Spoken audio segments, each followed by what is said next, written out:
week in racing. It's time to recap it. And who better to do it than Michael and Magic? Two bros/pros who cover the highs and lows of racing around the globe on every one of their shows. Real fans look forward to these guys and their last thoughts, cause they know they're not talking out of their royal ascot. What they say makes sense. So ladies and gents, sit back and relax as Blinkers Off presents The Magic Mike Show, where you hear the experts speak. The Magic Mike Show. Tune into the show every week. The Magic Mike Show. You can trust the show is the bomb because it's being brought to you by RacingDudes.com. What's up, everybody? I'm Magic. And I'm Mike. And this is The Magic Mike Show, episode 384. Mr. Somich. Shots, huzzah! I love this Jello shot conversation going on in our chat right now. Yeah, what's going on? I look over at the chat and somebody's talking about Jello shots. And yeah, hey, good evening to everybody. How's everything going? What's going on in the chat there, Mike? Yeah, so there is a competition going on at the College World Series where you can buy a Jello shot. You take a Jello shot and it gets marked up for that team. So like what team fans take the most Jello shots at the College World Series is like the little yearboard. One of our longtime listeners, Mark Ellis, is there. I took a picture of it, and it's Arkansas is like way out in front last I saw. But there's been over 75,000 Jello shots now taken. When was the last time you took a Jello shot?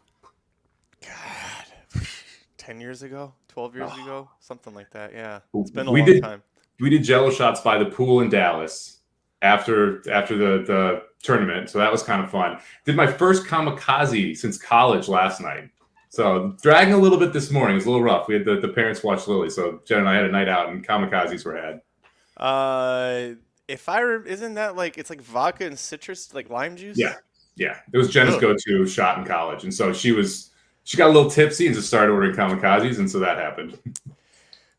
Shoddy says $2 from every shot at the College World Series. Jello shot challenge goes to Arkansas and Ole Miss food pantries since they have so many. That's awesome. That is really cool. I mean, it's great when they do that challenge, but when you find out even $2 from everything like that's going, that's $150,000 already. So that's pretty great. Dr. Tang, good to see you. That means he's in the chat. That means he's got power again. He was trying to cure cancer yesterday without power. It's like if curing cancer isn't already hard enough, they were like, all right, now Dr. Tang, do it without power. So good to see he's here. Shoddy.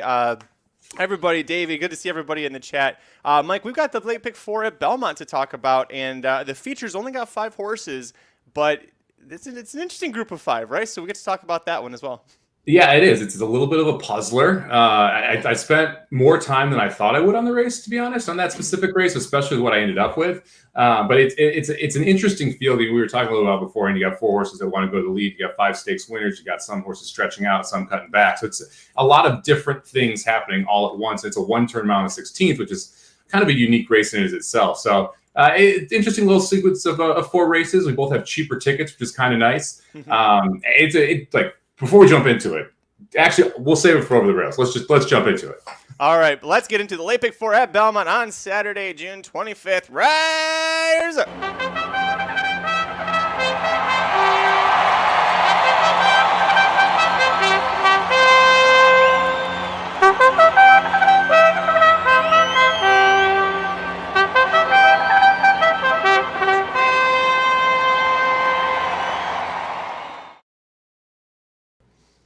Before we start getting out the picks, if you're looking for someone to bet the late pick 4 this Saturday at Belmont, check out BetPTC.com. Sign up using promo code DUDES to get a $200 bonus after you bet $750.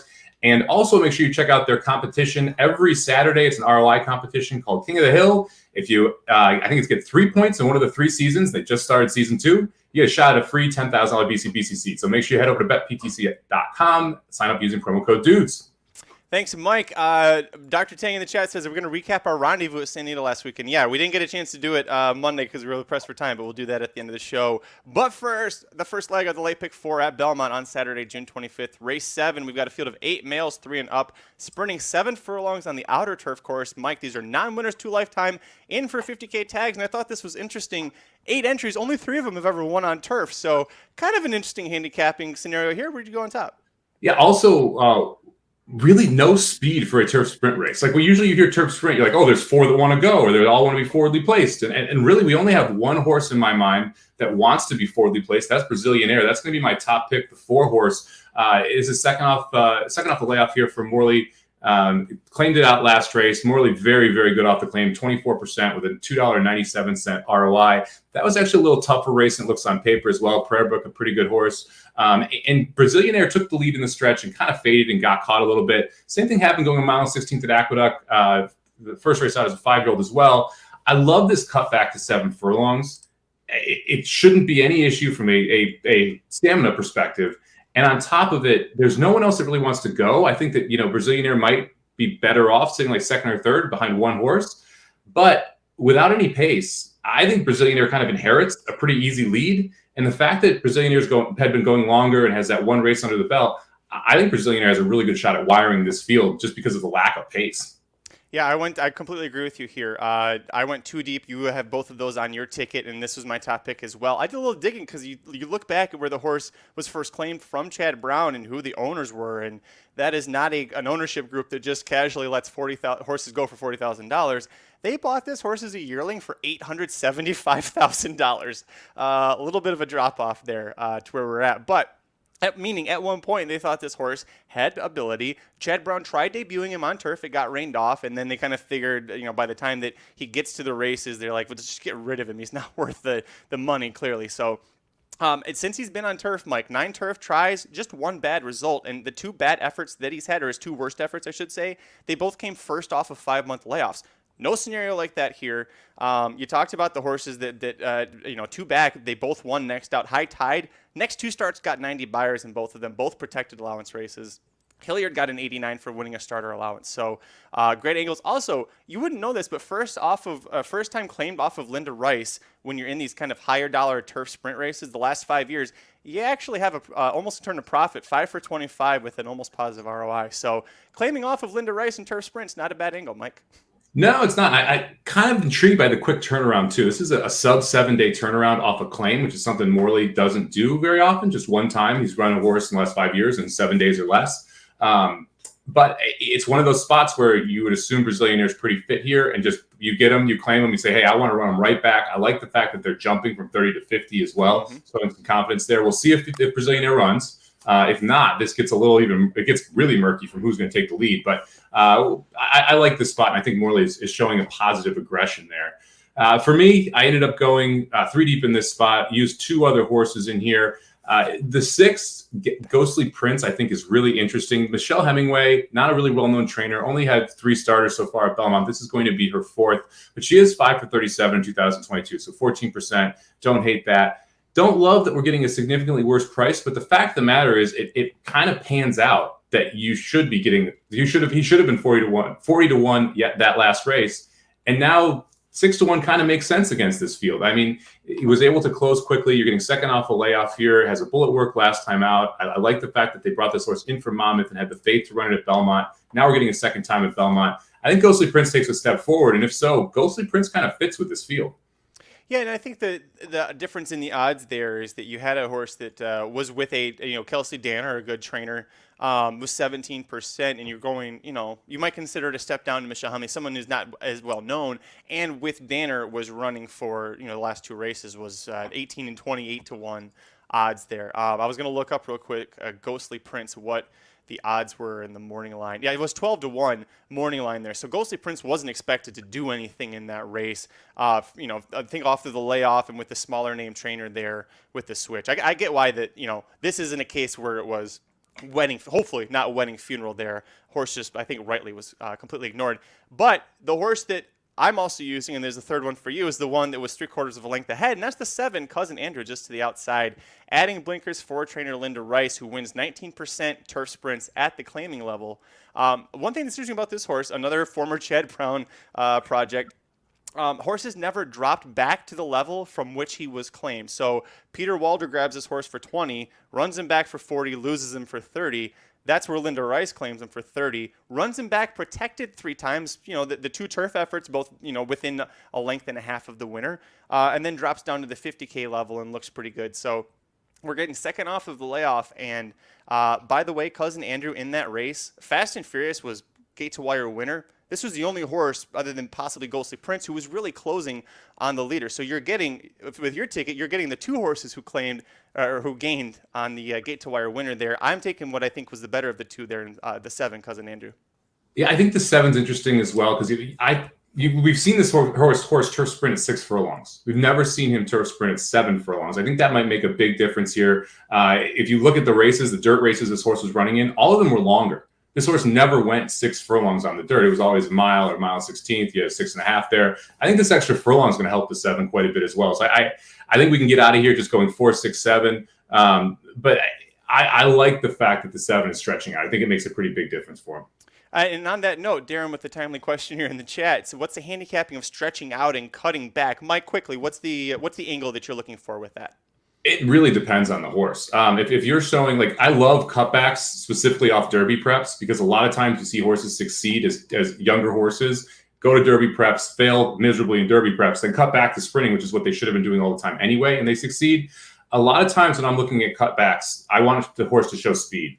So if they're showing speed going longer and they cut back, that is much more beneficial. If they're showing no speed going longer and they cut back, I get really worried because you got, a lot of times these sprint paces are significantly faster than 2-turn routes or even a 1-turn route pace. And so you're giving up 10, 15 lengths a lot of times, or the horse is forced to go faster earlier than they want to, and it negatively affects their late kick.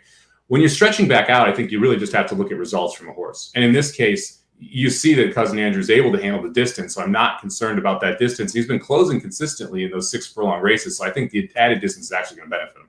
Yeah, and to the point with that last race I was talking about, Fast and Furious did go gate to wire, and you don't have to watch the replay. You can look at the chart and see that he was 4 lengths behind, then 2.5, then 1.5, and then 1 length. Probably wasn't ever catching Fast and Furious, but you can see as the horse was kind of running longer there, was getting a little closer, so in theory, you add another furlong there, possibly the horse keeps going. We didn't mention it, but adding blinkers is interesting too to possibly keep the horse a little more engaged. Maybe we see some speed out of Cousin Andrew because back to your point at the top before we move on, Mike, there really isn't a lot of speed here. If it's not the 4 horse going gate to wire, I really don't know where it's coming from. Well, and this is a re-add of blinkers as well. So he started out first 8 career starts all with blinkers, all within, the furthest back was 5 lengths and 6 furlong sprint. Right, so the addition of blinkers should put a little bit more pace into Cousin Andrew. And real quick, the 5 vocalizes the 3-1 second choice on the morning line here. Sean and Nesbitt in the chat. What's wrong with the 5? Because you got Flavian Pratt riding as well. Why didn't you use? So Bonnie Lucas used to be a Potts assistant, right? So she's taking care of a lot of Potts horses here. So that's kind of the trainer. Why the trainer's a little lesser known. I don't like the fact that we had to drop down to maiden claiming, and now we're taking a step up the ladder from 40K maiden claimers to 50K claimers, first time against winners, and what I think is actually a pretty salty field without any pace edge. The price is just too short for me to be interested. That was one of the biggest issues. Like we talk a lot, going up from maiden special weight to M1X is a big jump. Going up from 40K maiden claimers to 50K non-winners at 2 is a big jump as well, because you're not getting any type of class relief and you're facing winners for the first time. So if this horse had stayed in the Pletcher barn and this was a different spot, or this was a 20K claimer, then I'd be a little more interested. But because we're raising up in claiming price and facing winners and a barn switch, all of those kind of directed me away from it, because I think a lot of people are going to play this 5. And if you're wondering why Wayne Potts is no longer training, Mike, why is that? Is it because Naira said, listen, you're so dirty, we're just not going to let you have stalls?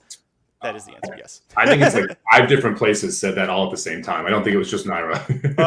Naira was the one leading the way. And also, to the point, you can look at the form and say, the italics, you see there's a lot of next out winners, including 3rd place from when Vocalize won. But that horse, Starry Night, did it at the maiden 40 level, only got a 71 buyer. So it doesn't really look that flattering when the buyer didn't improve from finishing, that far behind Vocalize. So that's the ankle there. Mike, we got the we got the future to talk about before we do. Hi to Peter, the voiceover guy from Joplin, Missouri. Good to see you in the chat, Peter. Second leg of the late pick 4 at Belmont. On Saturday, June 25th, race 8. This is the feature event of the day, the Grade 2 Mother Goose Stakes. And yes, it's just a field of 5 3-year-old fillies going a mile and a 16th on the dirt, which, by the way, at Belmont, that's 1 turn. But, Mike, of these 5 fillies, they're all stakes winners, a couple greatest stakes winners, including Juju's Map, who's a Grade 1 winner. And, goddamn, did she look good when she returned as a 3-year-old last out. Yeah, she looked awesome. And we kind of thought that she had this type of thing in her. And you think about her at Del Mar, and, like, she just didn't really run her race at Del Mar. Echo Zulu was able to get out there and didn't get the pressure we thought was coming from. And that's really the one blemish in her career. And when you look at that running second in a Breeders' Cup race, really not that big of a blemish. So it was nice to see her come back and excel going the mile and a 16th.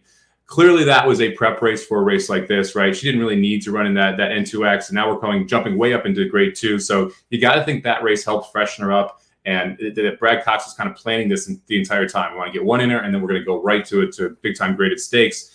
And she runs into a field that, let's be honest, isn't that tough here, right? It's a little tough to figure out. And we just talked about the cutting back, stretching out thing. I mean, you've got Gerrymander, who is stretching out from sprinting, going into a one-turn graded stakes. You've got Shahama, who just went 2 turns in Kentucky in the Kentucky Oaks, and now cutting back here to 1 turn. So you have a lot of horses that are kind of doing things different here. Quite a few horses coming. Venti Valentine, the last 2, mile and an 1/8, and we're cutting back to a 1-turn mile and a 16th. Just a lot of horses changing what they're doing. And one of the things that I mean, you noted this before the show, the 2, the 3, the 4, and the 5 have all shown speed at some point in their career. Now, the 2 is cheap aqueduct speed, right? When you're going 49, Venti Valentine can make the lead. Midnight Stroll has never been in the lead at the half-mile point outside of Tampa. So I'm not sure how real Midnight Stroll's speed is, right? So that just leaves us with the 4 Gerrymander and the 5 Juju's Map from a speed perspective. And the 1 is just slow early, right? I think there's really no other way to put that. So to me, you kind of can narrow the field down a little bit there. I ended up singling Juju's Map here simply because any improvement off that last race is going to be very tough. And I don't think this is what Shahama wants to do, right? I mean, that Shahama would be the horse. I went back and forth of like, do I think Gerrymander is going to cook Juju's Map? Because that's really, there's 2 scenarios here. Either Juju's Map goes gate to wire, or Gerrymander cooks Juju's Map and Shahama wins, right? I mean, that's really the 2 ways I could see this going. I know you probably have another scenario that you see, but to me, I think Juju's Map gets loose, and I think it's over. And I think if Gerrymander sends Juju's Map can stalk and beat her, and I don't think Florent Geroux is going to make that critical mistake of saying I have to have the lead. And because we're breaking from the 5, that gives him the decision, right? He's going to be able to see what Gerrymander does and decide, if I break clean and I can cross over, great. If not, just sit back and stalk. That's the reason I ended up singling Juju's Map, was actually the post position and how I think Florent Geroux can ride the race. Yeah, listen, I went into this fully expecting I was going to single Juju's Map. By the way, that field that she beat on Churchill Downs, yes, it was allowance race, but it was Kentucky Oaks Day, and there were 10 horses in the race. She was the only one that was 3 years old. They were all older horses. So not only was that like a decent field for her to face for her return from a layoff, they're all older horses too. So the one knock that I really have on her, and this really isn't that much, she's never won at 1 turn before. So this is going to be a 1-turn race, and sometimes that 1-turn speed can be a little different. And I went looking to see, like, is there anybody who can beat her? The only horse I think that has a chance in this field really is the 4 Gerrymander. Her only poor race in her life came when she was coming from a 6-month layoff on Kentucky Oaks Day. Broke like shit, ran into Matarea, who's probably the best 1-turn 3-year-old filly in the country. She didn't have a chance from the start, but she wasn't being Matarea anyways. She's a horse who was second Echo Zulu in the Grade 1 for Zet, right? Before the Breeders' Cup. She ended up going and winning the Tempted Stakes. And if you look at the field from the Tempted, from Breeders' Cup weekend at Aqueduct, you had Magic Circle, who ended up winning a Kentucky Oaks Trail Stakes race. You had Nest, who, by the way, turned into a Grade 1 winner, who was second in the Belmont Stakes. You had 3 times second place on the Kentucky Oaks Trail, Goddess of Fire. And then Red Hot Mess was a stakes winner in that race as well. So for it being an Aqueduct November Breeders' Cup weekend stakes race, it was actually pretty loaded. I have no idea what it's going to take. I don't expect Rosario to send. I don't know what Rosario is going to do. I've kind of given up guessing what he's going to do on a horse like this, but this is the only one, Mike, that if Juju's Map doesn't fire for whatever reason, I think Gerrymander's the one that can pick her up. Yeah.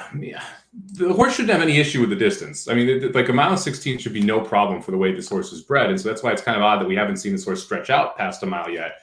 I do think the 1-turn mile and 16th is helpful. Yep. But it's really going to be about what Rosario decides to do. The 2 times he's ridden Gerrymander, he's gone 45 and I think it's 45 and 4 both times for the opening half mile. So 2 quick half miles here. I think they're definitely going to go slower than that. So if Rosario pushes the pace a little bit, he may be able to get away with a 46.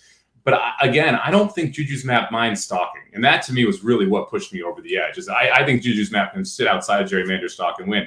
I do agree with you. If I'm going to go, like, Gerrymander's a horse that logically makes sense if you're going to go too deep here, right? Because the scenario exists where Gerrymander gets the lead, Juju's Map doesn't press and can't get by, right? And that to me is a way that this race could go. The question is if they're not going that fast, if Venti Valentine or Midnight Stroll get involved. That's why this is such a unique race, because you have a clear closer who this race is too short for. You have a clear speed horse, right? And then you have these other three horses that could kind of mix it up. So I don't mind you going 4-5 here. I think you kind of have to single the 1, single the 5. You can't use them both, or you go 4-5 or 1-4. And I like, someone asked about the all button in this. I don't think the 2 and the 3 have a legit shot for the price that they will be in this race, right? I mean, you'd need to give me like 45-1 on the 3 in this spot, right? And I don't think you're getting anywhere near that. Now, we may have 2%, or she may have 2% of the pick 4 pool tickets on her, which would make her playable at that point. But if you have big opinions in other spots that aren't favorites, then I think that's the all button is possible here. But to me, like, your most likely outcome here is that the favorite wins, right? And it's one of those situations where the all button is most likely going to result in a favorite. And so you really have to make sure you're not playing favorites in the other legs if you are going to try and get lucky and get one of the big numbers to pop.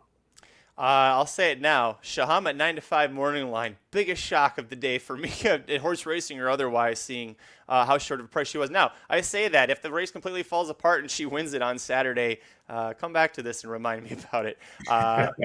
We'll see what happens. But yeah, we're definitely big on Juju's map here. And if you want to go too deep, hey, the 4 Gerrymander with Chad Brown, Joel Rosario. Reminder, this episode of the Magic Mike Show, it is brought to you by BetPTC. If you haven't signed up yet, go to betptc.com. It's ADW of the Racing Dudes. Sign up using promo code DUDES, DUDES. You'll get a $200 new member bonus after you bet $750. Time now for, say it with me in the chat, everybody, the penultimate leg of the late pick 4 at Belmont Park on Saturday, June 25th, race 9. We've got 10 males plus an MTO we're not going to talk about because it's supposed to be fast and firm. They're actually ages 5 and up here, going a mile and 1/8 on the inner turf, in for $25,000 tags. I did the math of the 10 in here. 9 of them have faced each other within their last 2 starts. So it's really the epitome of running against your friends right here. Yeah, this is this is just that classic. It's a $25,000 claiming level on the turf. It's just a recycled group of horses. They all run against each other all the time in New York. And sometimes you get the right price, sometimes you don't, sometimes it chalks out. Look, it was really hard to get past Big Agenda and Grand Journey for me. I have the 10 on top, but the 2 of them were almost inseparable last time they faced each other. Clearly the best last 2 out races. Clearly the best horses in form right now. They're 5-2 and 4-1. I would bet the 10 to win at the 4-1 price. I'm not sure you actually get that on the race day. But to me, the 5 and the 10 just absolutely stood out. You got the 5 claimed off Joe Sharp for Rob Atras. Rob Atras, 28%, does very well with claiming. And the 10 horse, who just missed to the 5 last time, was the favorite. And you go back and you watch that race, and it was one of those where I thought that the 10 Grand Journey was going to get there the whole time.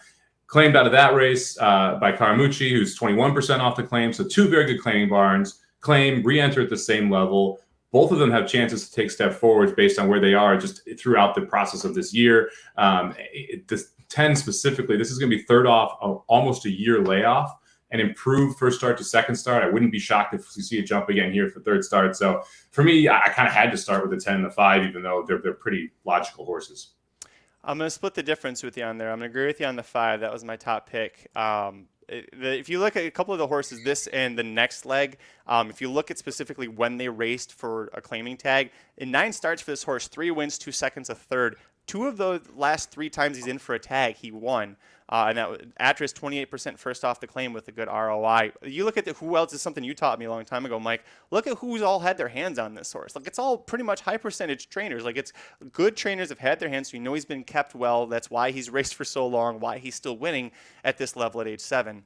As far as the 10 goes, I don't love we're getting first off the claim away from Maker. I know that's not like a huge negative angle. Cantor Mossie's having a great meet so far, 7 for 23 with the stats I'm using, which is 30%. And he's 20% first off the claim, but I didn't love his effort in that race. I felt like he kind of just spun his wheels for a bit, and for it being second off of the layoff, I thought maybe he had a better chance to win there, but Big Agenda got him that day. I don't see him turning the tables here, but things could change. Next up for me, I'm gonna go way outside to the 11 horse, Jack the Cat for Ray Handel. Not a horse. I gotta move it up on the screen. Even he's so far down there. When I was going through this, I initially didn't even know how I was going to use him, but at 10-1, he actually beat a lot of these horses last time out. He was 4-1 off a 6-1 morning line. he's more than 2 times the odds here now on the morning line here. And you look at his record with handle versus open claimers, 4 starts, 2 wins in a second. 3 of his 5 career wins have come since Handel took over as a trainer. By the way, is the sole owner, so he's spotting the horse properly. He's never been off the board on Belmont's turf with 3 wins, 3 seconds, and a third. The only issue initially I could see is the post, because a mile and an eighth on the inner turf, it's kind of a short run up, but he won from post 10 going 2 turns on the turf earlier in his career. So I'm not too worried about that, because this is going to be post 10 for him here. Did you use Jack the Cat, the 11? I did not. Okay. And for me, and this is one of the funky parts about this specific race, we're going a mile and an eighth, which is a really odd configuration at Belmont. So you don't have a long run up into the first turn at Belmont. And the race he won from the 10 post, he won at a mile at Belmont, which is actually 1 turn. So it's a little bit more funky. Now, Jack the Cat can fall back and just try and make a late run. I didn't see the pace set up for Jack the Cat in this spot. And he's also starting to pick up weight because he won that last race. So in these, you kind of you pick up weight as you win these claiming races. And so you don't always see horses go back to back as they add that weight. It's why Big Agenda is now carrying 123 and Grand Journey is only carrying 121. 2 pounds sounds like a small thing, but all those little things add up. Additionally, I like Jalen Samuel. To me, this isn't the connections that I want to rely on here in this spot. If I was getting like 20-25 to 1, then I'd start getting a little more interested. But this is also a horse that's never gone a mile and an eighth. Yeah. And so you have a lot of question marks here, and there's just too many for me that added up. The mile and an eighth, I think, is one of the key points of this race, because you have a lot of these races at a mile, 16th, and a mile. And for me, one of the horses that wants that mile and an eighth is the 4-horse Mo Ready. So Mo Ready was the next to make my ticket. This is second off of the layoff for Rudy Rod, who's having a heck of a meet right now at Belmont. 17%. He's 21% for the year. It gets Jose Gomez in the saddle, who's one of the riders I like. That last race loses to Jack the Cat, Hyla Griffiths, and Artemis Bridge. I think they can flip the script here, because we're going to get second off the layoff. And like I said, this horse wants the mile and eighth distance. This will be the 3rd time trying it. You go back to Saratoga, mile and eighth on the turf, career best buyer 94 at this distance. I think the 4 Mo Ready is the horse best bred to get this mile and an eighth, and should sit a pretty good trip with some tactical speed in a race that doesn't have a ton of horses that want to go to the front. I looked at the 4 Mo Ready and initially thought I might use. I think something went wrong, actually went wrong with the horse in the West Point Stakes. Because there's a point where he was had to check up pretty hard and then just kind of weakened. And then you look at his form. He hasn't been the same since then, and now we've got he had a voided claim out of that February race because he was the favorite and he was eased because something went wrong. A better effort there, first off for Rudy, but I'm a little nervous that something isn't right with him anymore. This is kind of the right level to be experimenting. We're not in a stakes race, right? So you're not going, I don't know, maybe he's hurt, maybe he can't run, but I'm going to take a chance against him because that form's going backwards, and to me, something just seems like it went wrong in that race. But I could be wrong. I actually, interestingly enough, went to the horse directly to his inside for my next one, the 3 American Lincoln, who could be a gate-to-wire threat, and not really sure. Since he's been on the turf, his last 2 starts has shown more speed for this New York level. Jose Lezcano is going to ride for the 3rd straight time. He's been facing these horses. He's finished 4th against 8 of them in this field in his last 2 starts. But the horse that pushed him early, Mo Ready, last time out, fated to finish 4 lengths behind him in that last race when he was setting the pace, and ends up finishing within a few necks of the winner here, Jack the Cat, who I'm using. So I thought that was a great race. Now he's going to be inside of Mo Ready. Manny Franco, who we've seen plenty of times even this year, this meet at Belmont Park, loves to ride speed horses on the turf. Manny Franco's not on the horse anymore. I don't know Gomez to know what he's going to do, if he will put the horse on the lead or not. I do know that Lezcano's done that the last 2 starts. I would expect to see him do that again. So I'm going to use him here. I like that this horse, it seemed like he just had nothing to do for the longest time in the dirt claiming ranks, and they just went, let's try the turf again and see if this works. And suddenly seems like he's got a resurgence at age 7. So pretty cool story there. But why didn't you like the 3? He's a sprinter. Main reason. 0 for 5 on the turf. Also an issue with me. He definitely, the last 2 races definitely improved his form from way back when, but neither of those are good enough to win. So your assumption is we're going to take a 3rd step forward here, which I don't necessarily think is going to happen. At age 7, on his 19th start of the cycle, I think that is. Yeah, it's not quite a logical improvement spot. The other issue is the mile and eight's a problem for me here. I realize it's smart straight on the bottom, but when we tried a mile and eighth on the dirt, it was awful, right? I mean, and so I'm concerned that a mile and 8 is just too far. Now, American Lincoln's going to want to go really slow up front and maybe turn this into a sprint later. But the mile and 8 to me is a big issue with American Lincoln. So I'm not going to use this horse, especially since he's got to improve again. He went from 52 to 1 to 2 to 1. Okay. And that to me is like, what? Like, we're really jumping that much off one race when this horse has not won, was won for its last 19 in the last 2 years. That seems a little aggressive on the overreaction scale. Hey, I wasn't betting that race. I cannot be blamed for the terrible decisions that were made in that race. It made me laugh though. Kevin said, "I don't even think Jose Gomez knows what he's going to do when the gates open." Yeah. He's been a pretty good bug. I'm not gonna, like I've been semi impressed with Jose Gomez. So hopefully he can keep it up. 10%, not bad. I mean, he's winning. I'm gonna use one more horse here. I'm gonna go with a 6, Smile Brian. This horse was claimed out of the last race, the Big Agenda Grand Journey race, and was rushed and then eased out of that one. So you got no buyer, you got all the lines and everything. The main reason I'm using this horse, Levine's 20% off the claim. The horse is coming back without a layoff, so nothing was wrong. Debuted in a stakes race. You draw a line through that. It was 6 furlongs on the turf. It's not what this horse wants to do.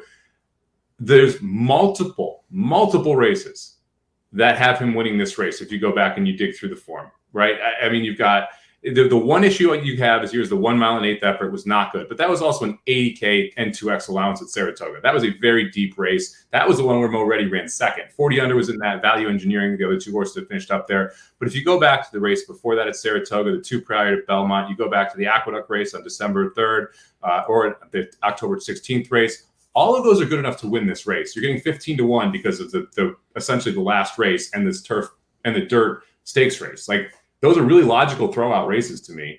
If we get back to anywhere near that form, you've got 5 running lines that could beat this field, and you're getting 15 to 1. Seems like a wild overlay. I had initially had Smile Brian on my ticket, and then I took him off because I remembered all of those big number races last year in New York was when Orlando Noda was taking literal trash out of the basket, putting a saddle on it, putting it out there, and it was getting 85, 90 buyers. Like, it was like everything he touched was turning to like platinum gold. It was incredible how good he was, and suddenly fell off the cliff right after the Saratoga meet ended. You can't understand what happened there. But since then, he did have that Aqueduct race last December, where we got that really nice 90 buyer sizes in the saddle. And to your point also, he was eased out of that race, rushed and eased. If something was actually wrong, the claim would have been voided. We just talked earlier about a horse where you had a voided claim because something went wrong. So not the case with Smile Brian here. All those big numbers, Mike, came when Noda was doing something super magical to his barn.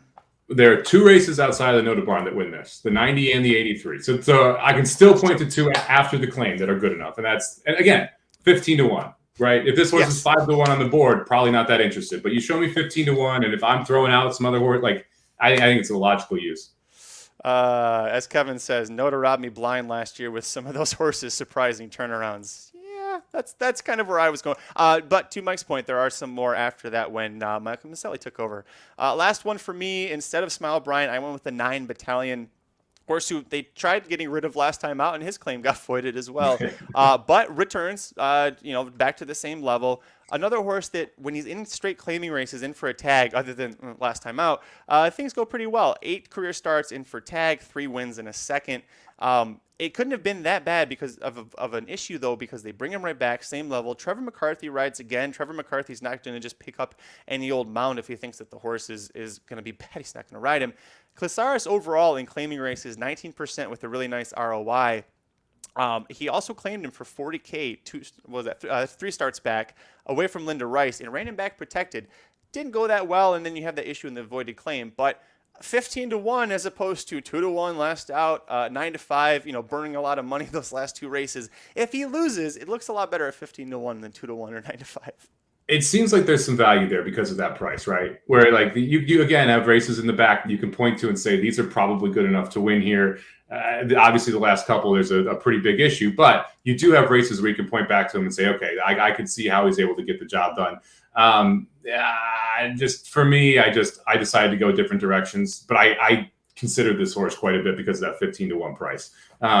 Also, 78 buyer going the mile and 8 distance, one of the better of any horse in this race. So you can make a case. I'm interested to see how this race gets bet, to be honest. Like, to me, that's going to be one of the, like, I don't know if we get 15-1 on Smile Brian. I don't know if we get 15-1 on Battalion. I don't know if we get 10-1 on Jack the Cat. Like, because I don't think Big Agenda or Grand Journey are going to take a ton of money here, right? So, like, if no one goes down to 9-5, some of these other horses are going to get bet. So it'll be interesting to see who actually gets bet off this board as well, because, like, I think American Lincoln might float up from that 8-1 price. I think you might get 15-20 there. I think Mo Ready might get bet. Like, so it's going to be interesting to see what the actual off odds of this race are, because I have a feeling the morning line is going to be not 100% accurate here. Yeah, I don't envy David Aragona's job trying to figure this one out. It's a mess, and yeah, it'll be interesting to see what happens. Mike, we'll move on. Fourth and final leg of this late pick 4 at Belmont Park on Saturday, June 25th. Race 10. It wouldn't be a Naira late pick 4 if it didn't end with some sort of New York breds on the turf, probably sprinting. But these are maiden special weight New York bred fillies and mares, 3 and up. We've got 4 also eligibles on top of the dozen that drew in. I didn't even look at the also eligibles yet, so hopefully my picks stay in here. But they're all going to be sprinting 6 furlongs on the outer turf. Where are you going on top? Oh, I thought this was a tough race. I went with the 3-horse, Quick Power Nap, something I love. Abreu has been, like, he did well last year, and so 20% for the year, but he's been cold recently. This is a horse that last time we saw this horse, ran second to Darien, turf sprinting. Darien has turned out to be a very, very, very good turf sprinter. Just a little bit. Now we're switching from the Abreu barn to the Clement barn. Guess who's really good at training turf sprinters? The guy that trains Darien, Christophe Clement. Yeah, there you go. So, like, you're going from in a positive barn switch on the turf sprint size, and Clement's 27%. 21% first time out, 22% off this type of layoff. The horse adds Lasix. By the way, Joel Rosario picks up the mount, which is his go-to guy in these turf sprints. 4-1's a pipe dream, right? There's no way this horse goes off at 4-1. Well, I don't know, because you and I both of our top picks. I went 4 deep. You used all 4. You went 5 deep, and neither of us used the 7-2 favorite there. Sinfully Sweet. I don't know. I mean, I think that 4-1's a pipe dream, but I don't think this horse is favored. There seems to be a lot of love for the 4.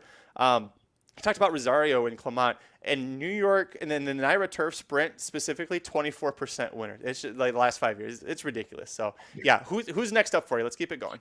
Next for me was the 11 horse here. So I'm going to go to Wine Goddess. This is second start. This is a Horatio DePaz horse, second career start. First one was on the turf, rained off the turf.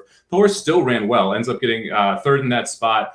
Cantharos is a wonderfully good turf sprinting sire. I don't think that Cantharos gets enough love outside of Florida. Bernardini on the bottom side. This horse is going to absolutely love the grass. I think that you have that first start, which is nice to get some foundation underneath Wine Goddess. And now we got Jose Ortiz returning for the mount.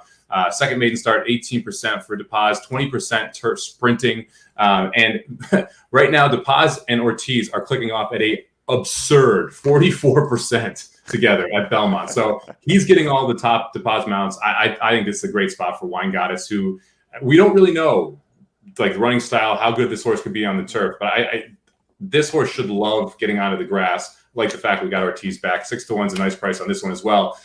Before we keep going. The 4-horse, Sinfully Sweet. That race was I was at Lone Star when that race was won. That last maiden special weight. I think that was a pick 6 carryover. There was I was live to 5 out of 6 to, like, a bunch of horses in that race. That was an awful race. It was an awful race. A 10-1 first time starter ended up winning, which Saez picked up the mount after, like, the 4th race or something, and, like, it was a bad maiden special weight. So Sinfully Sweet's coming out of a bad race. Let's just put it that way. That's good to know. I just looked at the form and was like, you've disappointed 6 times and you've come close once, and I'll go elsewhere. That's as far as I went with it. Listen, I love Wine Goddess. Let's talk about that race that she debuted in, because first of all, you've got a turf horse who DePaz said, let's just get a race into her, which I like to see that. It's a barn that isn't very good with first-time starters. Let's just get a race into her. Great. Less than ideal conditions, sloppy sealed, plenty of kickback behind horses, showed the willingness to pass horses despite all that shit happening. That's pretty cool to see, just that this horse has got heart. That race, she was 3-1 morning line third choice before it got rained off the turf. She's now 6-1 on the morning line versus what I would say is a very similar field, Mike. So we went from 3-1 to 6-1.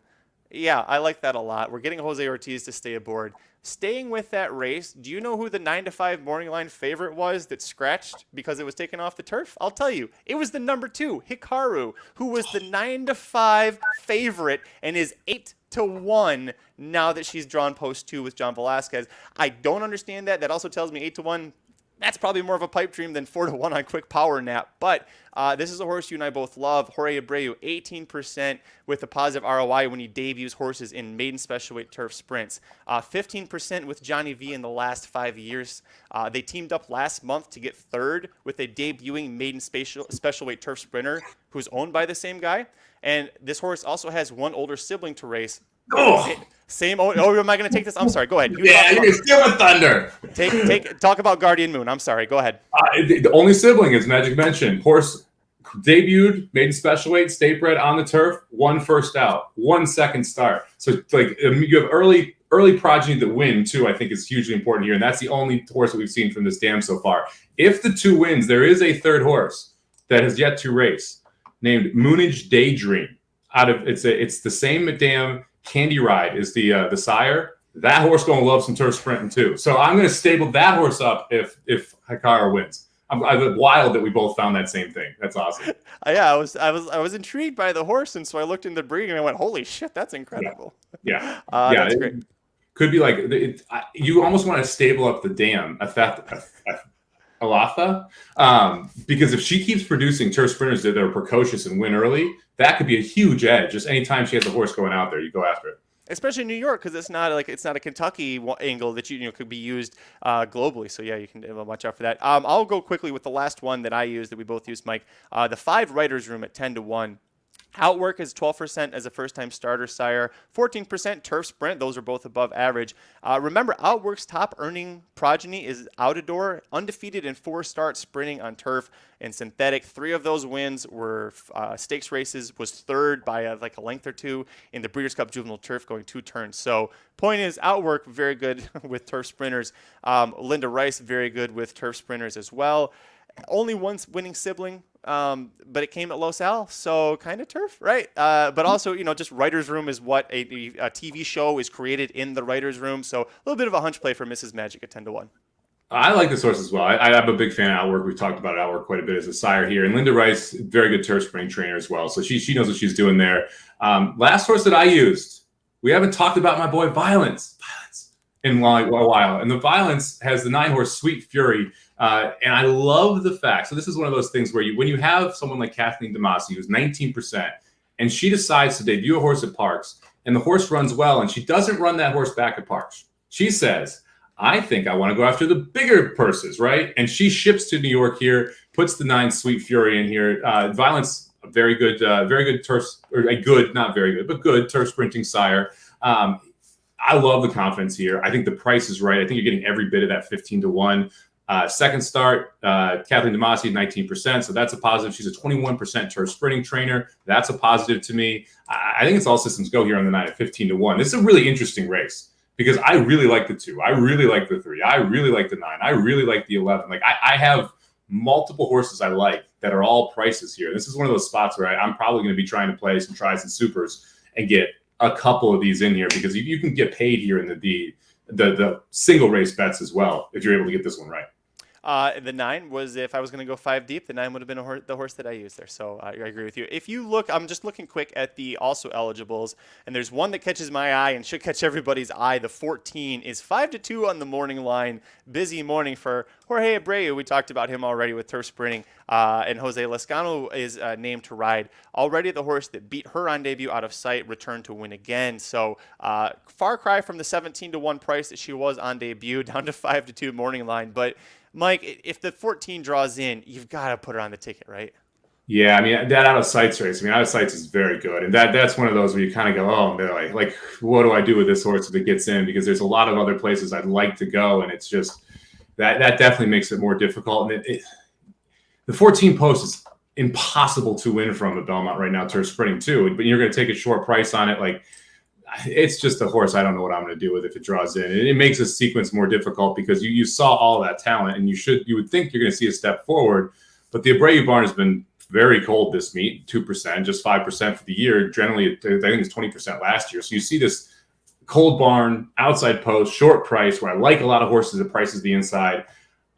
I would probably leave her off if she draws in and try and beat her because of the post position and the price and the fact that I do have horses on the inside that I like quite a bit.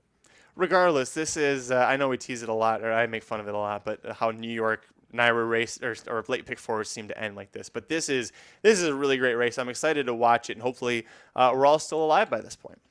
Yeah. Yes, it's going to be a fun one. Sometimes Mike doesn't know when I'm transitioning out. It's okay. That's going to do it for this episode of the Magic Mike Show. Thanks for joining Mike and I to talk about Belmont's late pick 4 on Saturday, June 25th. If you're watching live the replay, take a look below. We've got the tickets down there. I'll go ahead and start off. For 50 cents, I'm going to go 4-7 with 4-5 with 3-5 9-11 with 2-3 5-11. That's $32. And Mike, you're similarly affordable. Yeah, I'm just going to play a $30 ticket. Like with the specifically Juju's map, it's tough to try and find a ton of value around it. So I'm going to go 4-6-7 with 5 with 4-5 6-10 with 2-3 5 9-11. Hopefully get a price home in those last two legs. Dennis says we can't leave yet. That's kind of weird.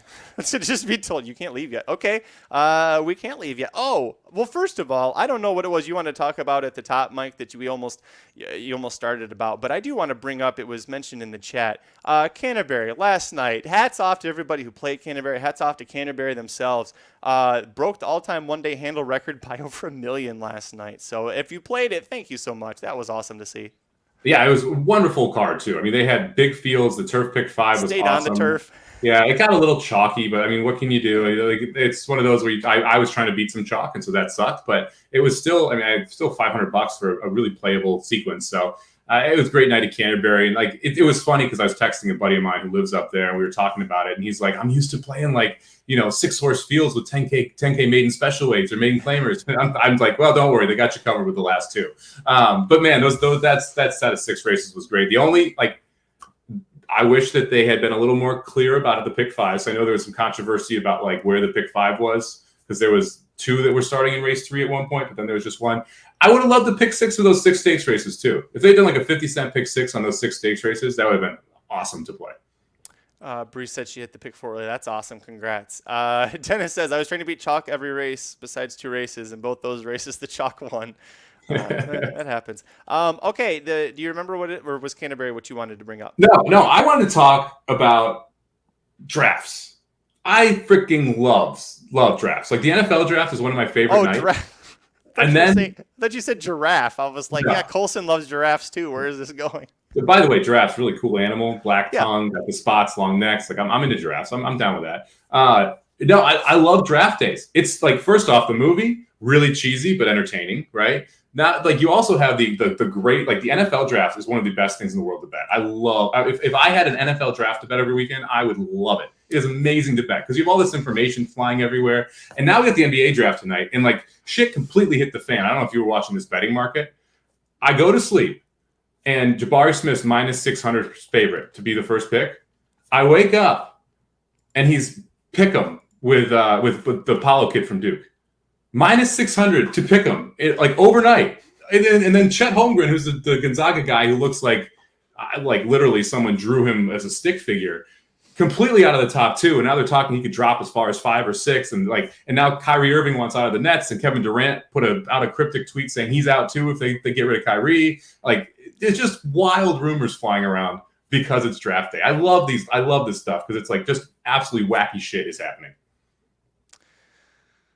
Well, speaking of betting, I do want to thank you for tipping me off to Colorado. I know I don't want to bring this up because I know you didn't get -1 like I did, but but I did get them on the money line at minus. I was getting -111. I was like, I'm getting the vig. Okay, that's sure. Yeah. So that was pretty great. So played both of those. Over 6. I really thought the way the third period was going for a minute, we'd have a 3-3 and then go to overtime. But regardless, it's been a great playoff series, and you are 1 game away from getting a nice bottle of tequila, my friend. This is ironically the second most I've ever bet on a sporting event. The Belmont was the first. This series is the second. And if it ends, I have Colorado -1 and then Colorado. If we get Colorado -1, I'll be a very happy camper. Dennis, I thought of you when it went to overtime. I just laughed. I was like, Dennis and his overtime, whatever is, it must have cashed. I'm glad to see you're playing that. If you go back and if you go back and you look, I want to give Dennis a shout out. If you go back and you actually look at the record, so they've now played going into this series. No, going into game 3, they played 15 games. No, going into game 2, they played 15 games. Yep. 5 of the 15 had gone to overtime. So 5 of them cashed the overtime bet. They lost 1 to St. Louis, so that's a loss. They won 1 game by 1 goal. The other 8, minus 1.5 hit. In the 1 game they won by a goal, they scored with 4 seconds left against the Blues. So that they have not won a hockey game yet by less than 2 goals in regulation, except for the 1 game where they scored with 4 seconds left. It's wild, the stats. It's because they're one of the best empty net teams in the game, right? You said that before, yeah. I think it's like 6 of those 8 games, 6 of the 8 games they scored empty net goals in. And so it's crazy because with that offense, they're so good. And then you have no goalie. Like if McKinnon, Rantanen, McCarr, Towles, any of them get the puck, they can skate it wherever they want and shoot. And it's unbelievable to watch them. I think that if Vasilevsky wasn't in net for Tampa, if they had anybody else in net, I think Colorado minus whatever and the over whatever. I think that cashes. I mean, Colorado is just, other than game 3 when Tampa came out with their hair on fire, which you expected from the 2-time defending champs. But yeah, we got one more game to go for that. And if you don't remember, Mike and I bet, what was the brand of tequila that I'm going to get you? Casamigos. Casamigos. Okay, yeah. It's a nice bottle of Casamigos. And, yeah, listen, I've made enough betting Colorado on the side, even though I picked Tampa in the bet. What was it? It was Colorado had to win in 6 was 6 a push? Or less. Yeah, 6 or less. Oh, no, 6 or less. There was no push. 6 or less. Yeah. Okay. Yeah, I was telling Celeste, I was like, I think either 6 is the push or 6 Mike's wins and then anything else. Anyways, Mike's going to win tequila, so that's nice. I'm going to have enough money to afford that because I've also been betting Colorado. But we didn't get to talk about Father's Day and your birthday over the weekend too much because last show was on your birthday. So I want to take a quick second and shout out to Dr. Tang. And if you know Tyler Hoffman, if you don't, you should know Tyler Hoffman. But this is Cathkin Peak on Saturday, the day before Father's Day. Managed to take Colson out to Santa Anita Park for the first time he's ever been at a racetrack. And you got a couple of good-looking dudes right there, and then myself, and then there's Colson and Dr. Tang and his daughter and Tyler in the winner's circle for Cathkin Peak winning at Santa Anita. So it was a really awesome experience just being at the track, let alone finding out that we're going to be in the winner's circle if either of the 2 D'Amato horses won on turf, which if you've been watching Santa Anita, okay, yeah, we were ready. Yeah, that's awesome. Yeah, Tyler and Dr. Tang, obviously, both great dudes. Sat at NHC with both of them. Tyler and his dad love playing tournaments. You can see him all the time at Santa Anita Park. So it's a pretty fun crew there, man. Yeah, there was a shout out to, I want to say her name's Leah, Phil's assistant trainer who bottom row, third in from the left is standing there. She was the one that got us all in there. But yeah, it was a great experience. And then Sunday we went and it was very much like a dad. I told you on the show, we did the classic car show along the ocean. And Colson won cutest Hawaiian t-shirt. So we won a 3-hour nature cruise around Channel Islands out of that. So that was pretty cool. Very cool. Is Colson going to go on the nature cruise? 3 hours on a boat? Possibly. We're not sure. We have a year and a half still to use it. So we'll probably bring him, but like next year. So yeah, we had a good time. What did you do for Father's Day? Oh man, Father's Day. What was that? Sunday. We went to. So we actually just ate at the ate out here at the house on Sunday. It was kind of nice. We grilled some fish. Went to the local fish spot, got that, grilled it, and had a good time. Yeah, awesome. Father's Day was good. Then Monday we went. So we've been going. So we're at an island there. My family have been going there for 19 years, and so we used to take our family picture at this one restaurant at this tree, which had all these branches, and we pop our heads out of different branches for like 10 years. That was our family picture. We went back to that restaurant on my birthday. So we hadn't eaten there in, 25 years, 20 years, something like that. So it was pretty cool to go back there and have my daughter there. And although she had so much sugar, it was ridiculous. It's like we usually don't give her a lot of sugar. She had strawberry daiquiri, she had Shirley Temple, she had ice cream. So that's too much for me. We literally had her dancing next to the table just to get energy out during dinner, which was adorable, yet also, just make sure you don't hit a waiter. Yeah, don't knock over somebody's, tray of, $300 worth of food up there. Boy, I'm scared about the day, Colson. We don't give them any sugar, or at least added sugar yet, so scared for that day. But, oh, yeah, there you go. This is what I want to know, by the way. Was the tree still there? I was going to ask you that. Yes, tree is still there. Good to go. Good. Dr. Tang, awesome experience. Yeah, it was really great. I got to meet Dr. Tang's wife and her parents too. So That was great. And Mike says, I'm guessing this is directed at you. Nice face, Dan. I'm working on mine. You're putting the pressure on me, man. Well, it's just going to keep getting worse and worse, man. And like when I'm down here for 4 straight months, it's going to be absolutely crazy how tan I get. Like my body just does not stop tanning. Shoddy, rewind like 10 seconds. No, I'll put it at the bottom here for you. I'll put it back down there for you, Shoddy. There's the tickets. All right, we're going to get out of here. Thank you so much for joining Mike and I. Oh, wait, no, I do want to – hang on. I do want to mention real quick, sorry. Saratoga Slim's got his latest vlog out. If you didn't get a chance to watch yet, he interviewed Todd Pletcher on the backside of Saratoga, so you get inside information about Life is Good, where his next start's going to be. It's not the Whitney. They're targeting something else before the Whitney, which I thought was interesting. And then Todd Pletcher's already had 2 debut winners at Monmouth Park, both of them heading to Saratoga Stakes as 2-year-olds. So make sure you go check out the interview. He's got a lot of information. And then the tournament challenge starts tomorrow. Mike, give us a quick plug for that, and we'll get out of here. Yeah, if you're a Racing Dudes subscriber over at racingdudes.com, make sure you go to your dashboard, scroll all the way down. You can enter the tournament challenge. $10 to enter. There's $150 in site credits seated over on horse tourneys. So if you win, there's the highest customer, you get $150 site credits. None of the dudes are eligible for that. And you get to compete with us. And then we'll also have a live show tomorrow as well. So make sure you join us for some fast and furious action. I think we're going to cover 5 races in 45 minutes. So it's going to be coming hot and heavy. And then pretty excited about this too. So make sure you join the tournament. Do that. Don't be late. Pretty excited that Wednesday we're debuting a new show as well. So every day, Wednesday to Sunday at noon, we're going to have a daily betting show. It's going to be 10, 15 minutes, so a little quicker than the longer shows. But we'll have our best bets from both sports and horses on that day. You're going to have at least 2 of the dudes on each of those shows. So make sure you check that out as well. Yeah, and it's going to be best bets for, it could be sports, but it could be horse racing. It's whatever we are most confident about that day. That's what we're feeling. So yeah, it could be Papa Dude, Aaron, Jared, Somich, myself, Slim, and a special guest. You never know who's going to show up. I've actually got we'll give you guys a quick tease here on the Magic Mike Show. Here's what the intro is going to look like. Hang on.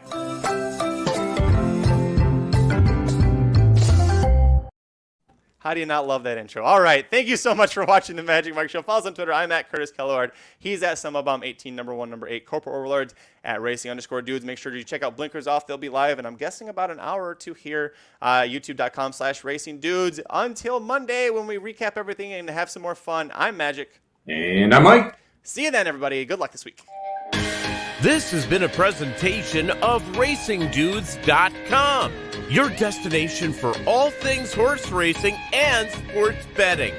Whether you want free winners, expert insider picks, up-to-the-minute trackside weather reports, or podcasts and videos for bettors of all skill levels. Never make another wager without visiting the Racing Dudes. First,